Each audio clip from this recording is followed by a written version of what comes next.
Semoga yang subscribe diberikan rezeki melimpah dari jalan tak terduga. Dan yang like komen, dimudahkan jalannya menuju surga di hari akhir nanti. Siapa yang tak mendengar nama Qorun? Dia adalah seorang sosok kaya raya di zaman Nabi Musa yang namanya melegenda hingga sekarang. Kisahnya diabadikan dalam Al-Quran, bahkan menjadi peribahasa atau ungkapan di masyarakat guna menggambarkan seseorang yang mirip dengan tabiatnya atau menisbatkan harta yang ditemukan terpendam dalam tanah sebagai harta Qorun. Qorun adalah miliarder kaya raya yang hidup sejaman dengan Nabi Musa. Saking kaya rayanya, Qorun setiap kali keluar dari rumahnya, ia didampingi dengan 300 pelayan laki-laki dan 300 pelayan perempuan. Itu dilakukan semata-mata sebagai bentuk kesombongan bahwa dialah manusia paling kaya, paling terhormat, dan memiliki pengikut setia. Orang-orang tentu saja akan penasaran seberapa banyak harta kekayaan Qorun jika pengawal dan pembawa kunci gudang kekayaannya sebanyak itu. Lalu berapa banyakkah harta yang dimiliki Qorun yang disimpan di dalam gudangnya tersebut? Sebelum saya melanjutkan, dimohon untuk menonton video ini sampai selesai supaya tidak ada kesalahpahaman dalam memahami isi cerita, serta mohon bantu channel ini semakin berkembang dengan cara tekan subscribe dan silakan tinggalkan like serta komen positifnya. Semoga dukungan pemirsa Risalah Kehidupan bernilai pahala dan menjadi wasilah dimudahkannya segala urusan pemirsa sekalian. Pemirsa Risalah Kehidupan, di zaman sekarang, banyak orang yang mengistilahkan rezeki yang tak terduga dengan istilah harta Qorun. Lalu, dari manakah sumber harta kekayaan Qorun yang sangat luar biasa itu? Serta di manakah Qorun dan hartanya ditenggelamkan? Siapakah Qorun dan bagaimana kisahnya dengan Nabi Musa? Qorun merupakan kaum Nabi Musa alaihi salam. Disebutkan oleh Ibnu Jurayj, nama lengkap Qorun adalah Qorun ibnu Yashar, ibnu Qahis, ibnu Lawi, ibnu Yakub. Ia merupakan putra paman atau sepupu Nabi Musa alaihi salam. Pasalnya, Nabi Musa alaihi salam sendiri adalah putra Imran, sedangkan Imran adalah putra Qahis. Dengan kata lain, Qorun masih satu kakek dengan Nabi Musa alaihi salam, yakni kakek Qahis. Ia adalah umat Nabi Musa yang taat. Tidak hanya memiliki banyak harta, Qorun juga termasuk orang yang cerdas dan berilmu. Ia menguasai ilmu duniawi dan ilmu ukhrawi, dan tercatat bahwa Qorun adalah ahli di bidang kimia. Dirinya tercatat sebagai ahli kitab Taurat setelah Nabi Musa. Kepandaian Qorun dalam ilmu agama membuat dirinya sering disebut dengan ilmu nawir, atau orang yang memberi cahaya dan penerangan.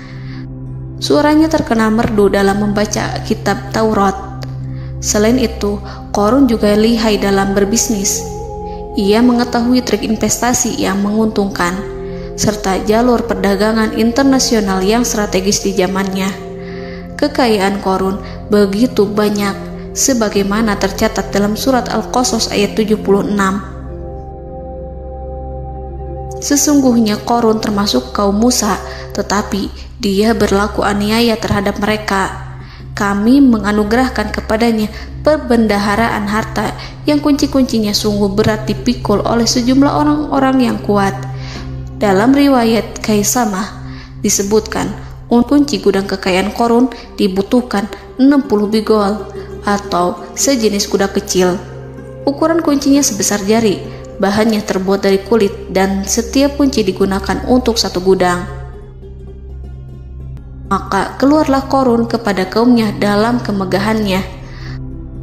Para ulama tafsir menjelaskan, Qorun keluar dengan mewah diiringi dengan 300 gadis berbaju merah dan 4.000 kendaraan kuda.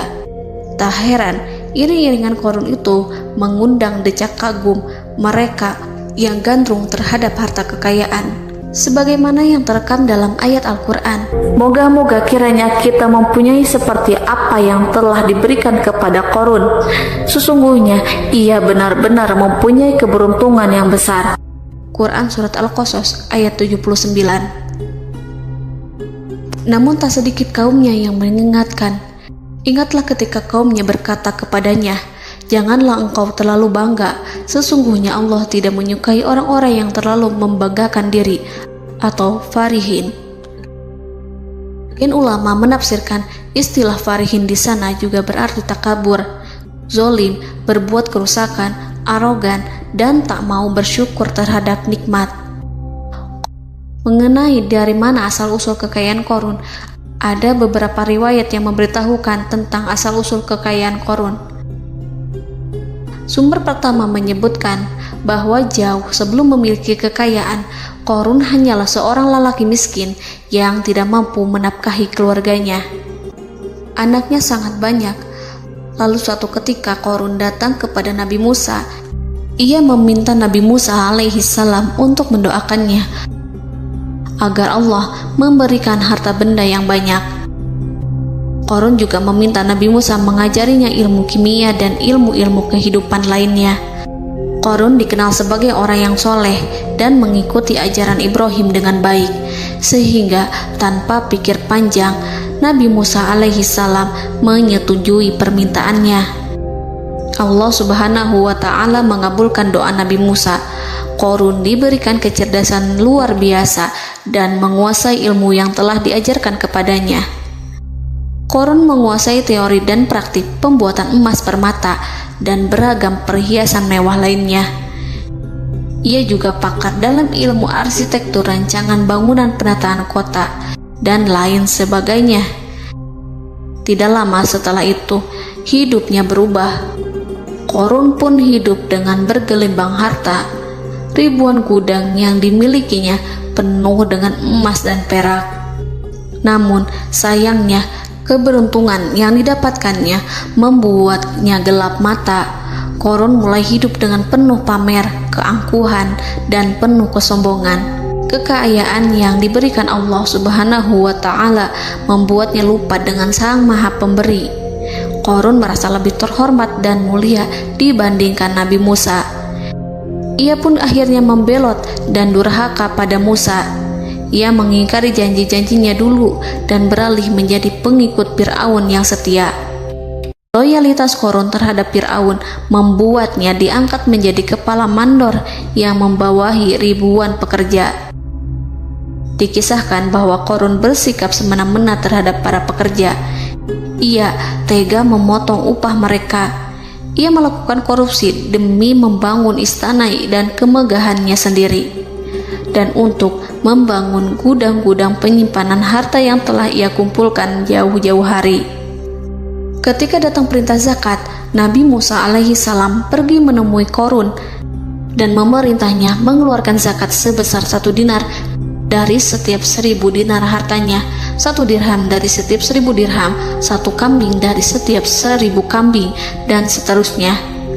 Setelah Qorun menghitung seluruh hartanya, ternyata jumlah zakatnya sangat besar. Kekikirannya pun mulai menghalangi hatinya untuk mengeluarkan zakat.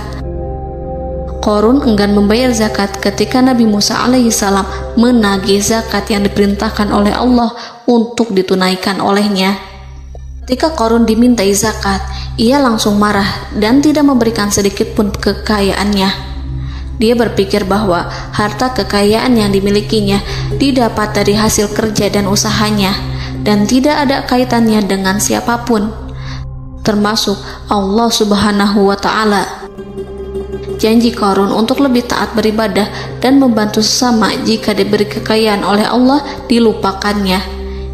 Dia mempergunakan kekayaannya tersebut dalam kesesatan, kezoliman, dan permusuhan, sehingga membuatnya menjadi sombong dan terlena. Orang-orang beriman pada masa itu sering menasihati Qorun untuk bersyukur atas nikmat yang telah Allah berikan, tetapi dia tidak mengindahkan nasihat tersebut. Dari sikapnya tersebut sudah jelas bahwa Qorun tidak membutuhkan nasihat kebenaran, bahkan merasa tidak takut dengan ancaman Allah, sebab Qorun merasa sudah memiliki segalanya. Qorun merasa dirinya hebat dan pintar serta punya banyak pengikut setia, punya banyak pengawal, dan merasa aman karena dekat dengan Raja Fir'aun. Korun berkata, "Sesungguhnya aku mendapatkan harta ini karena ilmu yang ada padaku." Korun sangat sombong. Ia merasa hartanya didapatkannya sendiri tanpa campur tangan dan kehendak Zat yang Maha Kaya, yakni Allah Subhanahu wa Ta'ala. Apakah Korun lupa ataukah ia tidak tahu bahwa Allah telah membinasakan orang-orang sombong sebelumnya, yang bahkan lebih kuat darinya, yang lebih kaya darinya, yang lebih banyak pengawalannya, lebih kokoh dan tak terkalahkan dibanding dirinya? Karena terdorong sifat kikir dan angkuh, maka Korun membuat rencana untuk melakukan tipu daya agar dia terlepas dari kewajiban membayar zakat. Dia ingin menjatuhkan nama baik dan citra baik Nabi Musa. Kemudian dia mengumpulkan tokoh-tokoh konglomerat Bani Israel.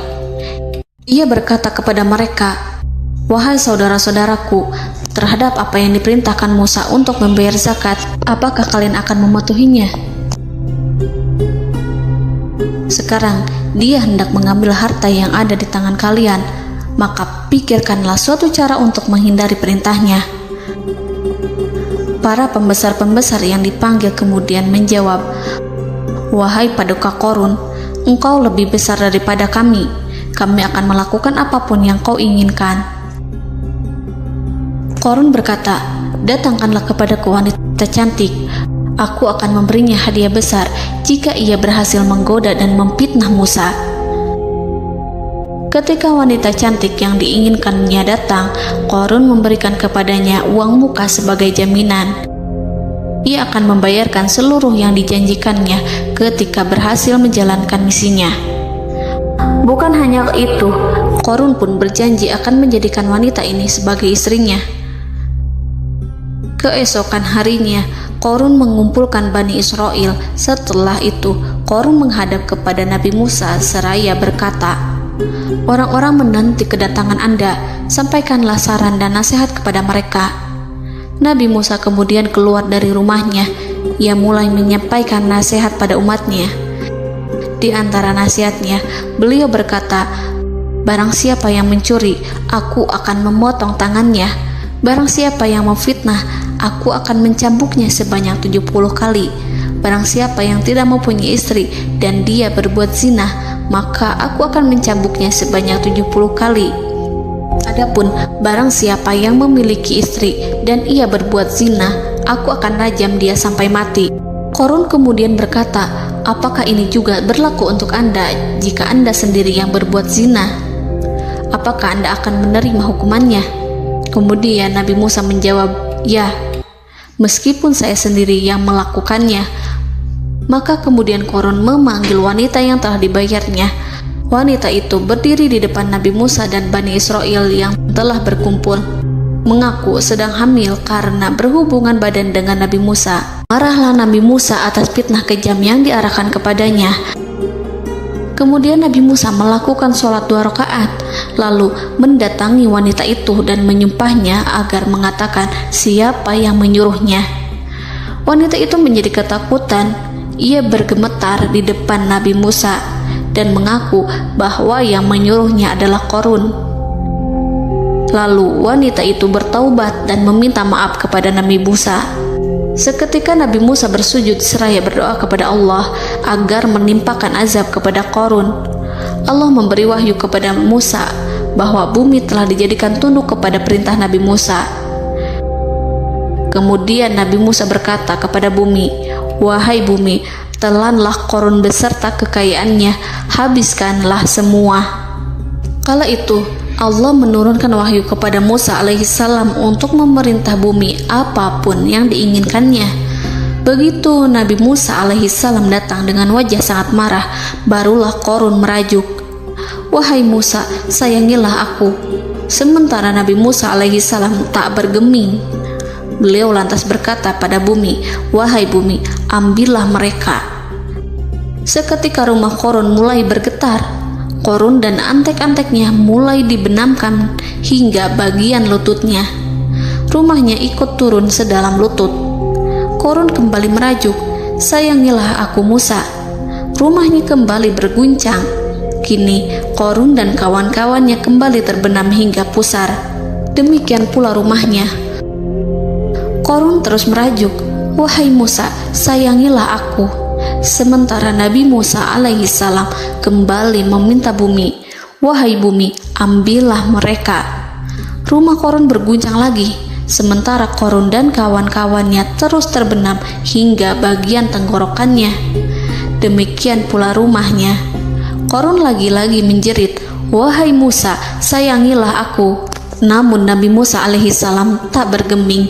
Beliau terus meminta bumi menelannya, hingga akhirnya Korun dan kawan-kawannya hilang seluruhnya ditelan bumi. Tak lama setelah itu Allah berkata, "Wahai Musa, apa yang membuatmu bersikap demikian? Padahal demi kemuliaanku, andai dia Korun berdoa kepadaku, niscaya aku akan rahmati. Maka kami benamkan dia beserta rumahnya ke dalam bumi, maka tidak ada baginya satu golongan pun yang akan menolongnya selain Allah, dan dia tidak termasuk orang-orang yang dapat membela diri." Quran Surat Al-Qasas ayat 81. Lalu di manakah lokasi ditenggelamkannya Korun beserta harta bendanya? Konon berdasarkan kepercayaan beberapa masyarakat setempat, Korun ditenggelamkan di sekitar sungai atau danau Moris yang terkenal di kota Payom, negara Mesir. Korun konon mendirikan istana dan di tempat itu pula ia ditenggelamkan. Dahulu, Korun berkeinginan membangun sebuah istana, namun tidak diizinkan oleh Fir'aun jika istana itu dibangun di samping istana Fir'aun. Terlebih, Korun juga tidak ingin membangun istana di tengah pemukiman Bani Israel yang terletak di tanah Jasan. Fir'aun pun memberikan tanah di wilayah Fayom. Kemudian di tepi sungai Payom inilah Korun membangun istananya yang megah, dan di dalamnya ia membangun Al-Khunuj, gudang penyimpanan harta berisi emas dan perak. Salah satu bukti arkeologis yang dapat dijumpai di lokasi tersebut adalah runtuhan bangunan yang diduga sebagai tempat tinggal Korun yang berjarak sekitar 2 km dari Danau Korun. Menurut beberapa sumber, bangunan yang masih berdiri kokoh tersebut adalah benteng yang dibangun oleh Korun. Namun ada juga yang mengatakan bahwa bangunan tersebut adalah tempat tinggalnya. Wallahu a'lam. Semoga kita semua dijadikan orang yang Allah mampukan menjadi orang kaya namun tidak seperti Korun,